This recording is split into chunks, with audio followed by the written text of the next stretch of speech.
Now ये एक्सेलरेशंस की बात कर रहा है। तो अगर आप काइनेमेटिक्स या फिजिक्स में ज़्यादातर टर्म को अगर देखेंगे तो वो फिजिकल क्वांटिटी टाइम के साथ किस तरह से चेंज कर रहा है, ज़्यादातर टर्म इस पर बेस्ड है।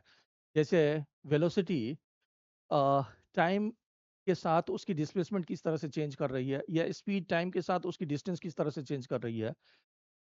और भी अगर देखेंगे, जैसे मान लीजिए फोर्स है तो that is rate of change of linear momentum. अगर आप पावर देखेंगे तो रेट ऑफ डूइंग वर्क। तो बहुत सारा टर्म ऐसा है जिसमें आप उस फिजिकल क्वांटिटी को टाइम के साथ किस तरह चेंज कर रहा है उसको मेजर करते हैं। तो इन जनरल अगर देखें तो acceleration is rate of change of velocity.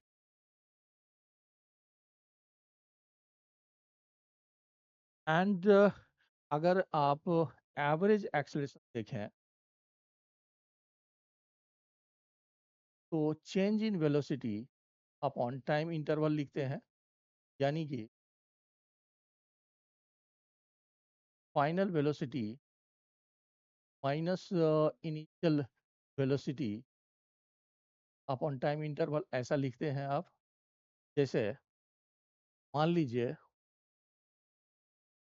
किसी व्हीकल की पॉइंट पर वेलोसिटी u है, एंड यहाँ पर वेलोसिटी है, यहाँ पर मान लीजिए टाइम 0 है और टाइम t। तो यहाँ पर एवरेज एक्सेलरेशंस को हम माइनस टी लिखते हैं। एंड जब हम एवरेज एक्सेलरेशंस की बात कर रहे हैं तो किसी पर्टिकुलर मोमेंट पर वेलोसिटी किस तरह से चेंज कर रहा है वो हमारे लिए इंपॉर्टेंट नहीं है। एवरेज एक्सेलरेशंस में एक पर्टिकुलर टाइम इंटरवल में एवरेज एक्सेलरेशन कितनी है, तो हमने इनिशियल पॉइंट पर जो वेलोसिटी था, फाइनल पॉइंट पर जो वेलोसिटी था, उसको चेंज देखा और टाइम इंटरवल्स कर लिया। एवरेज वाले केसेस में किसी पर्टिकुलर पॉइंट पर वेलोसिटी किस तरह से चेंज कर रहा है that does not matter. And अगर आप किसी पर्टिकुलर पॉइंट्स पर देखेंगे तो हम उसको इंस्टैंटेनियस वेलोसिटी बोलेंगे। तो instantaneous velocity will be equal to limit delta t tends to 0 and delta v upon delta t। तो आप इसको फॉर्म में लिख सकते हैं। एंड अगर एक्सेलरेशन पॉजिटिव है, इसका मतलब वेलोसिटी इंक्रीज कर रहा है। वेलोसिटी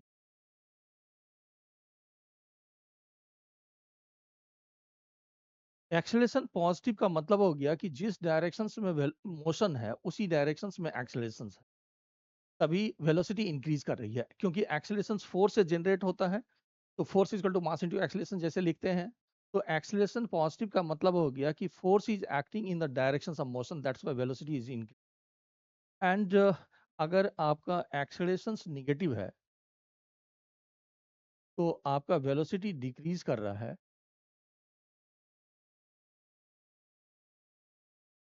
एंड वेलोसिटी डिक्रीज करने का मतलब हो गया कि यहाँ पर जो फोर्स है वो मोशन के अपोजिट है, दैट्स व्हाई एक्सेलरेशन मोशन के अपोजिट है।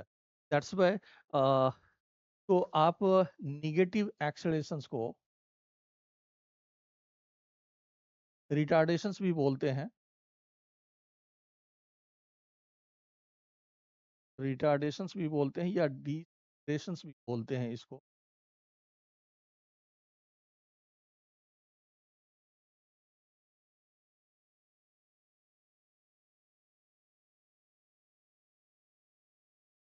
एंड अगर एक्सेलरेशन जीरो है, अगर आपकी एक्सेलरेशन सपोज करिए जीरो है, इसका मतलब वेलोसिटी कांस्टेंट होगा। इसका मतलब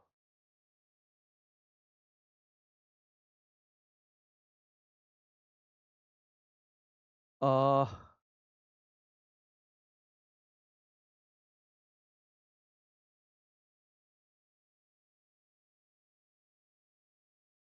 इसका मतलब अगर आप देखें कि मोशंस एंड एक्सेलरेशंस तो अगर एक्सेलरेशन और वेलोसिटी का डॉट प्रोडक्ट अगर पॉजिटिव है तो इसका मतलब वेलोसिटी इंक्रीज कर रहा है, अगर डॉट प्रोडक्ट निगेटिव है तो इसका मतलब वेलोसिटी डिक्रीज कर रहा है। फिर अगर देखें यहाँ पर, तो यहाँ पर स्पीड इक्वेशंस ये लिखा हुआ है, तो अगर आप देखेंगे तो काइनेमेटिक्स में यूजुअली आप अगर देखें तो हम v equal to x by d t and acceleration equal to dv by d t, and acceleration को आप दूसरे फॉर्मेट में भी लिख सकते हैं, जैसे एक्सेलरेशन अगर dv बाई डी टी है तो यहाँ पर dx से मल्टीप्लाई कर लीजिए, dx से डिवाइड कर लीजिए, तो ये जो टर्म है ये वेलोसिटी हो जाएगा। तो इसको आप जो है dx के फॉर्म में भी लिख सकते हैं। तो आपको काइनेमेटिक्स ये टर्म फ्रीक्वेंटली यूज होगा, v dv बाई dx। एक्सेलरेशंस दो फॉर्मेट में लिखा, ये टाइम के डेरिवेटिव है, ये पोजीशंस का डेरिवेटिव है, and v equal to dx by dt। And अगर उसके वो y डायरेक्शंस में मूव कर रहा है तो dy बाई dt भी लिख सकते हैं, यानी कि वेलोसिटी को आप dr बाई dt के फॉर्म में। एंड इसके बेसिस पर आप यूनिफॉर्मली एक्सीलरेटेड मोशंस की जो इक्वेशन ऑफ मोशंस है उसको डिराइव कर सकते हैं। अब यूनिफॉर्मली एक्सीलरेटेड मोशंस का मतलब हो गया एक्सेलरेशन कांस्टेंट है, एंड अगर मोशन 1D में है, मोशन 1D से मेरा मतलब है कि अगर स्ट्रेट लाइन में है, अगर स्ट्रेट लाइन मोशंस में है और एक्सेलरेशन कांस्टेंट है, तो that is the uniformly accelerated motions. इसका मतलब उसकी जो वेलोसिटी की इंक्रीज या डिक्रीज करने का जो रेट है वो यूनिफॉर्म है। अगर एक्सेलरेशंस की वैल्यू 5 मीटर पर सेकंड स्क्वायर है, इसका मतलब हर एक 1 सेकंड में उसकी वेलोसिटी 5 मीटर पर सेकंड स्क्वायर 5 मीटर पर सेकंड से इंक्रीज कर रहा है। अगर -5 मीटर पर सेकंड स्क्वायर है अगर एक्सेलरेशंस, तो इसका मतलब वेलोसिटी हर एक सेकंड्स में 5 मीटर पर सेकंड से डिक्रीज कर रही है। एंड यूनिफॉर्मली एक्सीलरेटेड मोशंस के लिए जो इक्वेशन ऑफ मोशन आप लिखते हैं, that is v equal to u plus a t. यहाँ पर v फाइनल वेलोसिटी है, u इनिशियल वेलोसिटी है, and t the time interval, s equal to ut and plus half a t square. यहाँ पर s हमारा जो है वो डिस्प्लेसमेंट है, वो डिस्टेंस नहीं है, डिस्प्लेसमेंट है, that is not distance. And square minus u square equal to 2as, and distance covered in nth seconds अगर आप देखेंगे, distance covered in nth second is equal to u plus a by 2 and multiplied by 2 n minus 1। तो uniformly accelerated motions में ये 4 equations frequently use होगा। तो nth seconds का मैं थोड़ा सा यहाँ पर डिस्क्राइब कर देता हूँ। देखिए, अगर आप डिस्टेंस कवर्ड इन 4 सेकेंड कर 5 सेकेंड करें तो 1 3 4 एंड 5, तो this is total distance covered in 5 seconds. लेकिन अगर आप distance covered in 5th seconds कह रहे हैं तो 5th सेकेंड्स का मतलब हो गया 4 सेकेंड और 5th सेकेंड के बीच का 1 सेकेंड का distance, distance covered in the 5th second. उसी तरह से 3 सेकेंड एंड 4 सेकेंड के बीच का जो डिस्टेंस होगा, this is the 4th second. तो अगर एंड सो ऑन लिखेंगे तो अगर 5 सेकेंड्स का टोटल डिस्टेंस निकालना होगा या डिस्प्लेसमेंट निकालना होगा, तब हम इक्वेशन ये लगाएंगे, s equal to ut plus half a t square. लेकिन अगर distance covered in 5th seconds में डिस्टेंस कवर्ड इन निकालना है, तब हम ये लगाएंगे। तो यहाँ से अगर देखें तो distance covered in 5th seconds को अगर लिखना होगा तो s फिफ्थ जो है that will be u plus a by 2 and multiplied by n की जगह 5 रखेंगे तो 5 इंटू 2 10 माइनस 1, यहाँ पर 9 लिख सकते हैं आप। तो distance covered in 5th second and distance covered in 5 seconds, that is two different things. Distance covered in 5th seconds का मतलब हो गया फ्रॉम स्टार्टिंग टू 5 तक, तो उसके लिए ut plus half a t square formula लगाएंगे। And distance covered in 5 second का मतलब हो गया distance covered in 4 to 5 second के बीच का 1 सेकंड का डिस्टेंस। तो 5 सेकंड्स के लिए फार्मूला आप u plus A by two into 2n-1 लगाओगे। एंड अब यहाँ पर जो अभी आपने टर्म सीखा, जो इक्वेशन ऑफ मोशंस है, एवरेज वेलोसिटी एवरेज स्पीड, अब उसको इलस्ट्रेट करने के लिए हमने सर्टेन एग्जांपल लिया है। जैसे देखिए कि velocity of particle moving in straight line changes with time t as v equal to t square minus t. Find the time interval for which the particle retards. तो आप अगर देखेंगे तो यहाँ पर वेलोसिटी की value square and minus T ऐसा दिया हुआ है। अब ये कह रहा है कि इसमें आप वो टाइम इंटरवल फाइंड करो जिसमें पार्टिकल रिटार्ड्स कर रहा है, यानी कि जिस टाइम पीरियड में आपका एक्सेलरेशन निगेटिव है, जिस टाइम इंटरवल में आपकी एक्सेलरेशन निगेटिव है। तो अगर देखें, अब यहाँ पर जो हमने डिस्कशन किया है बेस्ट, इस पर बेस्ट हम कुछ इलस्ट्रेशन ले लेते हैं। जैसे अगर देखें तो पहला है velocity of particle moving in straight line changes with time t as this, find time interval for which the particle retards. अब आप देखेंगे तो आपको velocity is equal to square and minus t दिया हुआ है। एंड कह रहा है कि इस इक्वेशन के बेसिस पर आप वो टाइम इंटरवल फाइंड कर रही है जिसमें बॉडी रिटार्ड कर रहा है, इसका मतलब एक्सेलरेशन निगेटिव है। तो अगर आप देखेंगे, अगर वेलोसिटी की डायरेक्शंस इधर हो एंड एक्सेलरेशन की डायरेक्शन इधर हो, अ, तो इसका जो डॉट प्रोडक्ट होगा दैट विल बी निगेटिव। इसका मतलब जो कंडीशंस हुआ कि आपका जो v डॉट ए है that should be less than g. तो v की जगह पर अगर हम t square and minus and इसको अगर डिफ्रेंशिएट कर लें तो यहाँ से d v by d t की वैल्यू -1 आ जाएगा। तो मतलब एक्सेलरेशन की वैल्यू 2 -1 हो गया। तो यहाँ पर एक्सेलरेशन की जगह पर 2 -1 लिखें, that should be less then 0। अब अगर यहाँ पर इसको फैक्टर कर लें तो टी स्क्वायर एंड -1 एंड -1 ये लेस देन 0 होना चाहिए। अब अगर यहाँ पर t बच जाएगा, सॉरी यहाँ पर ये आपका t-1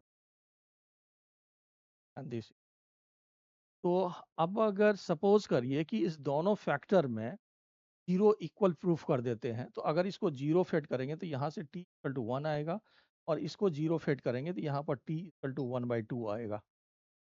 इसका मतलब जो टाइम इंटरवल है 1/2 टू, या इसको ऐसे लिख सकते हैं आप, कि जो टाइम है दैट इज 1/2 से ग्रेटर है और लेस देन 1 है, ऐसा कह सकते हैं कि इस टाइम इंटरवल में रिटार्डेशंस है। फिर से देखिए कि रिटार्डेशंस के लिए कंडीशंस हुआ कि उस दोनों का डॉट प्रोडक्ट लेस देन 0 होना चाहिए, क्योंकि दोनों अपोजिट डायरेक्शंस। फिर यहाँ पर देखो नेक्स्ट दूसरा क्वेश्चन देखिए कि the displacement x of a particle moving in straight line under constant acceleration is related to time. इस तरह से the displacement of the particle when the velocity is. तो यहाँ से देखें अगर, तो इसमें root x will be equal to t-3। तो यहाँ से स्क्वायर कर दीजिए तो x इक्वल टू हो गया t square and minus and +9। तो ये डिस्प्लेसमेंट का इक्वेशन निकल गया टाइम के साथ। लेकिन क्वेश्चन में कह रहा है कि आप डिस्प्लेसमेंट फाइंड करो जब वेलोसिटी 0 है। तो आप इसको डिफ्रेंशिएट कर लो, x/dt इक्वल टू हो गया 2 - 6। इसका मतलब वेलोसिटी की वैल्यू हो गया -6। तो वेलोसिटी अगर जीरो हो, वेलोसिटी अगर जीरो हो तो टाइम का वैल्यू 3 सेकंड आ जाएगा।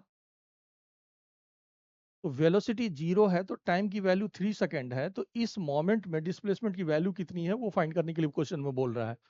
तो अब अगर यहाँ पर देखेंगे तो हम x को लिख सकते हैं, that is 3 minus 6 multiplied by 3 and plus 9।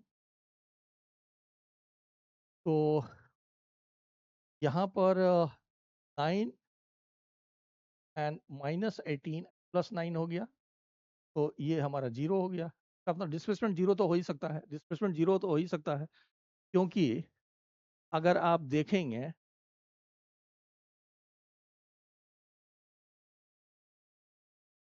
एक मिनट फिर से देखिए कि एक्स का वैल्यू हमने सही निकाला है एंड इसको डिफ्रेंशिएट किए, तो अब जहाँ पर वेलोसिटी जीरो है उस मोमेंट में आप डिस्प्लेसमेंट फाइंड करो। तो हमारा वेलोसिटी 0.3 सेकेंड्स में हो रहा है, तो अगर वापस 3 इसमें सेट कर देंगे तो हमारा डिस्प्लेसमेंट वो आ रहा है। ये करेक्ट है। अ, इस पर बेस्ड हमें कुछ और इलस्ट्रेशन चाहिए, जिससे कि हमारा जो यूनिफॉर्मली एक्सलेटेड मोशंस है उसको इलस्ट्रेट करने के लिए हमें कुछ और क्वेश्चंस चाहिए। तो नेक्स्ट क्लासेस में यूनिफॉर्मली एक्सलेटेड मोशंस से रिलेटेड हम इस तरह के क्वेश्चंस को हाईलाइट करेंगे। देखिए, इस चैप्टर सेशंस का जो क्विक जो हमारा मकसद ये है कि स्टूडेंट्स को एक चेकलिस्ट के फॉर्म में क्विक रिवीजन मिल जाए एंड इस क्विक रिवीजन के बेसिस पर हम इसी चैप्टर के फिर प्रीवियस ईयर्स के क्वेश्चंस को लगाना शुरू कर दें।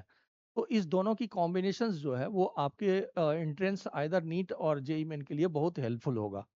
एंड आप चैनल को सब्सक्राइब करते रहिए ताकि आपको अपडेटेड वीडियोस मिलते रहे।